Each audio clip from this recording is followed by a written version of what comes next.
ఇక తెలంగాణ భవన్లో మాజీ మంత్రి హరీష్ రావు మాట్లాడుతున్నారు. లైవ్ లో చూద్దాం. బకాయి ప్రభుత్వం అంటే కొన్నటువంటి వడ్లకు 48 గంటల్లోనే డబ్బులు ఇస్తామని ఉత్తమ్ కుమార్ రెడ్డి గారు ప్రగల్భాలు అయితే బాగా బలుకుతా ఉన్నారు. 48 గంటలు కాదు కదా, 10 రోజులైనా కూడా ప్రభుత్వం కొన్న ధాన్యానికి రైతులకు డబ్బులు పడడం లేదు. బోనస్ అయితే దిక్కే లేదు. యాసంగి పంటలో 512 కోట్ల రూపాయలు ప్రభుత్వం బోనస్ కింద రైతులకు చెల్లించాల్సి ఉంది. 512 కోట్ల రూపాయలు కాదు కదా, 5 పైసలు కూడా బోనస్ కింద ఈ ప్రభుత్వం ఇప్పటిదాకా రైతులకు విడుదల చేయలేదు. కొన్నటువంటి ధాన్యానికి కూడా 4000 కోట్ల రూపాయలు బకాయిలు పడ్డది. మంత్రి గారేమో 48 గంటలు అంటాడు, 10 రోజులైనా ధాన్యానికి డబ్బులు రానటువంటి పరిస్థితి ఉంది. అమ్ముకోవడానికి తిప్పలే, అమ్మిన తర్వాత డబ్బులు రావడానికి కూడా రైతులు ఆ కార్యాలయాల చుట్టూ తిరుగుతూ తిప్పలు పడుతున్న పరిస్థితి ఉంది. కొనుగోలు కేంద్రాలకు వచ్చి కొనుగోలు కేంద్రాల్లో రోజుల తరబడి ఎదురు చూస్తున్నటువంటి పరిస్థితి. ఇవాళ ఒక 4 లక్షల మెట్రిక్ టన్నుల ధాన్యం కొనుగోలు కేంద్రాల్లో రోజుల తరబడి పెండింగ్లో ఉంది. కొన్నటువంటి ధాన్యం 1 లక్ష మెట్రిక్ టన్నులు మిల్లులకు పంపడానికి లారీలు లేక, మిల్లులు దించుకోక 1 లక్ష మెట్రిక్ టన్నులు మధ్యలో మిగిలిపోయింది. అంటే ఎంత ఉదాసీనంగా ఈ ప్రభుత్వం ఉంది, రైతుల పట్ల ఎంత నిర్లక్ష్యంగా ఈ ప్రభుత్వం వ్యవహరిస్తుందనడానికి ఇది స్పష్టమైనటువంటి ఉదాహరణ. అంటే పెట్టుబడి సాయం అందించడంలో జాప్యం.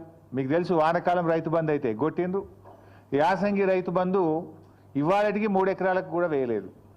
ఇవాళ గౌరవనీయులైన ఉప ముఖ్యమంత్రి గారు చాలా గొప్పగా చెప్పేసిండు.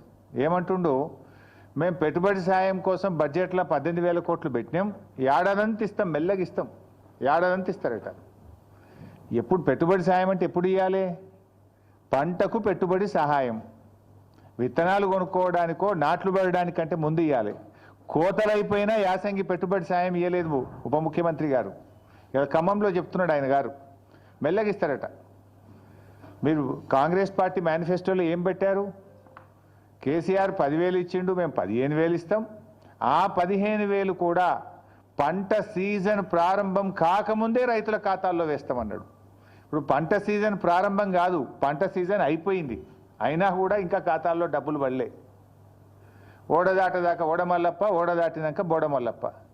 ఈయన ఇంకా అసెంబ్లీ బడ్జెట్ స్పీచ్లో చెప్పిండి ఈ డైలాగ్ బట్టి విక్రమార్క గారు. ఇది నీకే వర్తిస్తుంది విక్రమార్క గారు. మొన్నటి బడ్జెట్ సమావేశాల్లో బడ్జెట్ స్పీచ్లో ఈ కథ చెప్పిండు. ఓడదాటినాక ఓడమల్లప్ప అంటే బోడదాటినాక బోడమల్లప్ప అని, ఓడదాటినాక బోడమల్లప్ప అని కథ చెప్పిండు. ఇది ఎవరికి వర్తిస్తుంది బట్టి గారు? నీకే వర్తిస్తుంది. నీ మేనిఫెస్టో తీసి చూసుకో. పంట పెట్టుబడి సాయం రైతులకు అందించడంలో జాప్యం, కొనుగోలు కేంద్రాల్లో ధాన్యం కొనుగోలు చేయడంలో జాప్యం, కొన్న ధాన్యాన్ని మిల్లులకు తరలించడంలో జాప్యం, గన్నీ బ్యాగులను సమకూర్చడంలో జాప్యం, రైతులకు సకాలంలో 48 గంటల్లో డబ్బులు వేస్తామని చెప్పి చెల్లించడంలో జాప్యం, ధాన్యాన్ని లారీలు ఎక్కించడానికి హమాలీలు లేరు, హమాలీలను సమకూర్చడంలో వైఫల్యం, కొనుగోలు కేంద్రాల్లో కనీస సౌకర్యాలు, త్రాగునీరు కానీ వడదెబ్బ తగలకుండా నీడను కలిగించడంలో ప్రభుత్వ వైఫల్యం, గన్నీ బ్యాగులు సకాలంలో సమకూర్చడంలో వైఫల్యం, గొప్పగా చెప్పిన బోనస్ను అందించడంలో ఘోర వైఫల్యం. అంటే మొత్తంగా కూడా అంతా బోగస్. ముఖ్యమంత్రి గారు పోయిన అసెంబ్లీ సమావేశాల్లో మాట్లాడుతూ, మా ప్రభుత్వంలో తరుగే తీయడం లేదు, అసలు తరుగు ప్రశ్నే లేదు మా ప్రభుత్వంలో అని చాలా గొప్పగా అసెంబ్లీలో భారీ డైలాగులు కొట్టిండ్రు. ములుగు జిల్లా గోవిందరావుపేట మండలంలో ఒక జట్టి రాజు అనే ఒక రైతు 10 కిలోల తరుగు తీస్తున్నారని ఆత్మహత్యా యత్నం చేసుకున్నాడు. క్వింటాల్కు 10 కిలోల తరుగు తీస్తున్నారు. రేవంత్ రెడ్డి చెప్తాడు, అసలు తరిగే తీస్తలేరు మా ప్రభుత్వంలోనే అసెంబ్లీలో చెప్తాడు. ములుగు జిల్లా సీతక్క గారి నియోజకవర్గం గోవిందరావుపేట మండల కేంద్రం, అదే గ్రామంలో జట్టి రాజు అనే రైతు 10 కిలోల తరుగు తీస్తుంటే పురుగుల మందు దాగి ఆత్మహత్య చేసుకునే ప్రయత్నం చేసిండ్రు. ఇవాళ రాష్ట్ర వ్యాప్తంగా కూడా మీరు చూస్తే, నిన్న ఇవాళ రాష్ట్ర వ్యాప్తంగా చూస్తే తాలు తరుగు పేరుతో రైతులకు అన్యాయం జరుగుతుందని చెప్పి ఇలా అనేక చోట్ల ధర్నాలు జరుగుతూ ఉన్నాయి. సకాలంలో వడ్లు కొనడం లేదు, మొలకెత్తుతున్నాయి. మొన్న నా నియోజకవర్గం ఇరుకోడు గ్రామంలో నేను వెళ్తే వడ్లు వర్షం పడి ప్రభుత్వం కొనకపోవడం వల్ల మొత్తం మొలకలెత్తినాయి. మొలకలెత్తి రైతులు అసలు 600-700 క్వింటాలకు ప్రైవేట్ వాళ్ళకు అమ్ముకుంటున్న పరిస్థితి. అంత దారుణమైన పరిస్థితి క్షేత్రస్థాయిలో ఉంది. ఇవాళ కొనుగోలు కేంద్రంలో కొన్న వడ్లు కూడా సకాలంలో తరలించక సంచులు తడిచిపోతున్నాయి. 3-4 రోజులు కొనుగోలు కేంద్రంలో అసలు వారం 10 రోజులు అవుతుంది. కొన్నాక కూడా 3-4 రోజుల దాకా మిల్లులు దించుకోవడం లేదు. అంటే ఒక్కొక్క రైతు 10 రోజులు ఉంటుండు కళ్ళంలో. వడ్లు తెచ్చినప్పటి నుంచి మిల్లులో దించే వరకు 10 రోజులు పడిగాపులు గాయాల్సి వస్తూ ఉంది. మరి బాయికాడ బర్రేం కావాలి, దుడ్డేం కావాలి, మళ్ళీ వానకాలం వర్షాలు పడుతున్నాయి. వర్షాకాలానికి రైతు సమాయత్తం కావాలన్నా వద్దా? 10 రోజులు పండించిన ధాన్యాన్ని అమ్ముకోవడానికి కళ్ళాల్లో రైతులు వేచి చూడాల్సిన పరిస్థితి ఏర్పడితే ఏంటి? ఎందుకంటే ఇక్కడ వడ్లు ఆరబెట్టడానికి, వడ్లు కొనడానికి వారం రోజులు పడుతుంది. మళ్ళీ లోడ్ అయినాక రైస్ మిల్లులో దించుకోవడానికి 2 రోజులు 3 రోజులు పడతా ఉంది. రైస్ మిల్లులో దిగి రైతు సంతకం పెట్టేదాకా అక్కడ ఉండాల్సి వస్తుంది. 10 రోజులు రైతు తాము పండించిన పంట అమ్ముకోవడానికి ఈ ప్రభుత్వంలో ఇబ్బందులు పడాల్సినటువంటి పరిస్థితి ఏర్పడతా ఉంది. ముఖ్యంగా ఈ ప్రభుత్వం చాలా విషయాలు చెప్తూ ఉంటారు. మాటలు ఘనం, చేతలు శూన్యం. ఈరోజు కొనుగోలు కేంద్రాల్లో కనీస వసతులు లేకపోవడం వల్ల, నీడ లేకపోవడం వల్ల, త్రాగునీటి వసతి లేకపోవడం వల్ల, రోజుల తరబడి ఎండలో ఉండడం వల్ల పిట్టల్లాగా రైతులు చనిపోతూ ఉన్నారు. నిన్న మహబూబాబాద్ జిల్లా పోచంపల్లి గ్రామంలో గొగులోతు కిషన్ అనే రైతు నిన్న కూడా చనిపోవడం జరిగింది. ఇలా గొగులోత్ కిషన్ ఎందుకు చనిపోయిండు?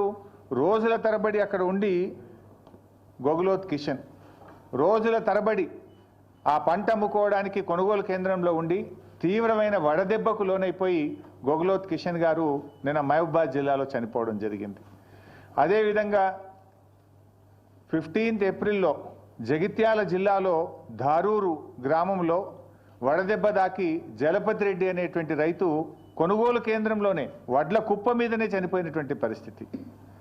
అదేవిధంగా ఏప్రిల్ 21వ తేదీ మహబూబాబాద్ జిల్లా తొర్రూరు గ్రామంలో ప్రేమలత గారు, మహిళా రైతు, హనుమాన్ల ప్రేమలత గారు మహిళా రైతు వడదెబ్బ తగిలి తొర్రూరులో వారు వడ్ల కుప్ప మీదనే చనిపోయినటువంటి పరిస్థితి.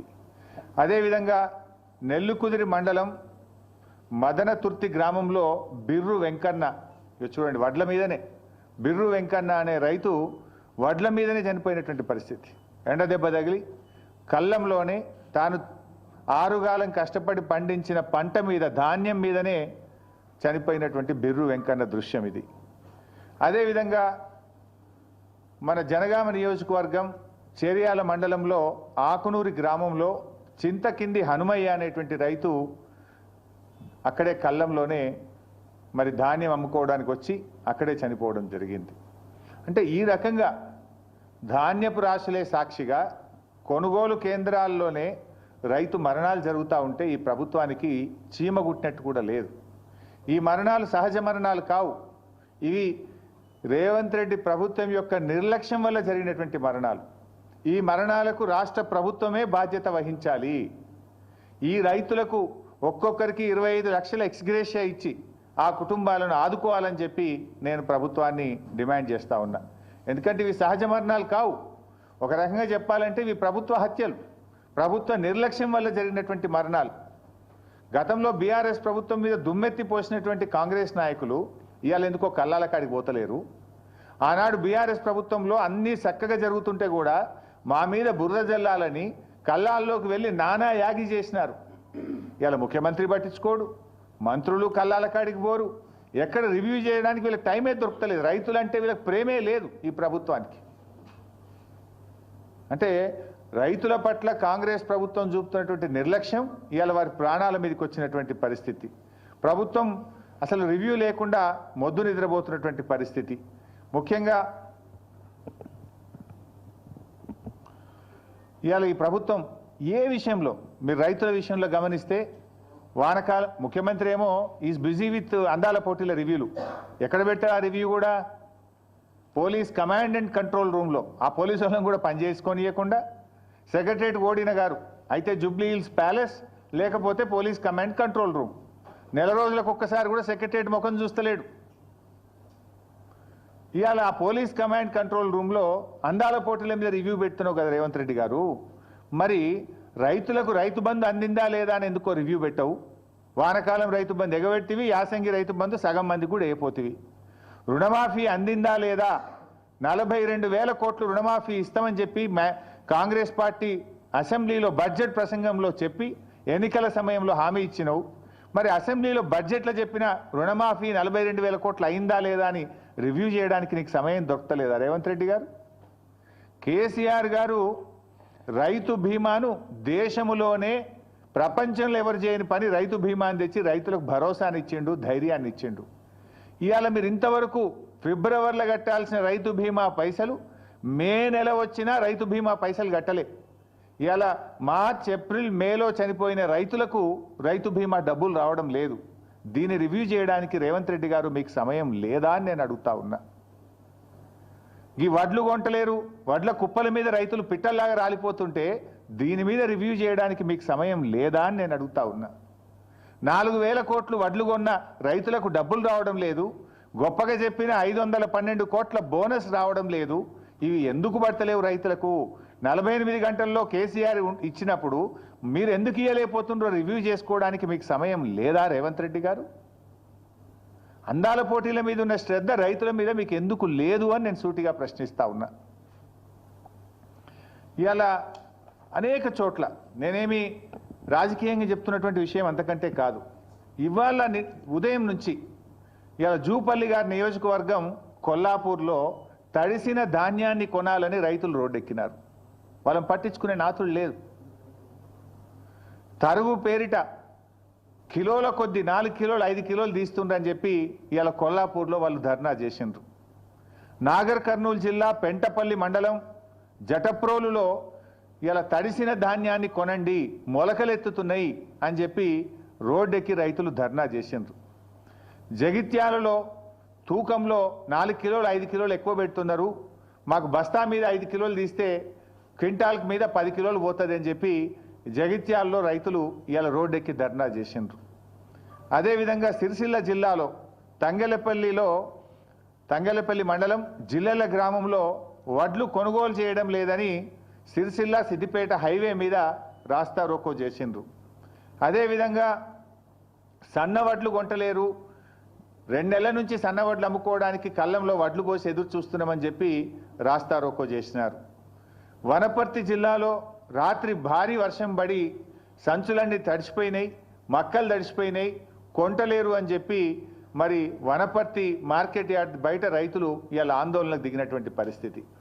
మా ఈశ్వరన్న గారు నియోజకవర్గం ధర్మపురిలో రాయపట్నంలో కూడా అక్కడ వడ్లు కొనడం లేదని చెప్పి ధర్నా చేసి కంప్లైంట్ ఇస్తే అక్కడ సీఈఓ ప్రభాకర్కు నోటీసులు జారీ అయినటువంటి పరిస్థితి.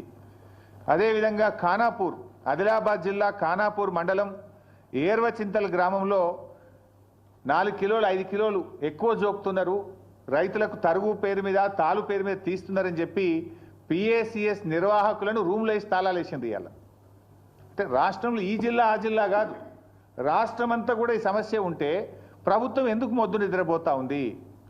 ఏదో అంటే చూడు, రోమ్ తగలబెడుతుంటే ఫీడేలు వాయించుకున్న నీరో చక్రవర్తి లాగా రైతులు చనిపోతుంటే, రైతులు ఆత్మహత్య చేసుకుంటే, రైతులు రోజుల తరబడి పడిగాపులు కాస్తుంటే, రైతులు ఎండకు ఎండి వానకు తడిచిపోతుంటే మన ముఖ్యమంత్రి రేవంత్ రెడ్డి గారు ఏదో జూబ్లీ హిల్స్ ప్యాలెస్ చక్రవర్తి గారు మాత్రం అందాల పోటీల రివ్యూలు ఢిల్లీ ట్రిప్పుల్లో బిజీగా ఉన్నారు. ఇదా రైతుల పట్ల మీకు ప్రేమ?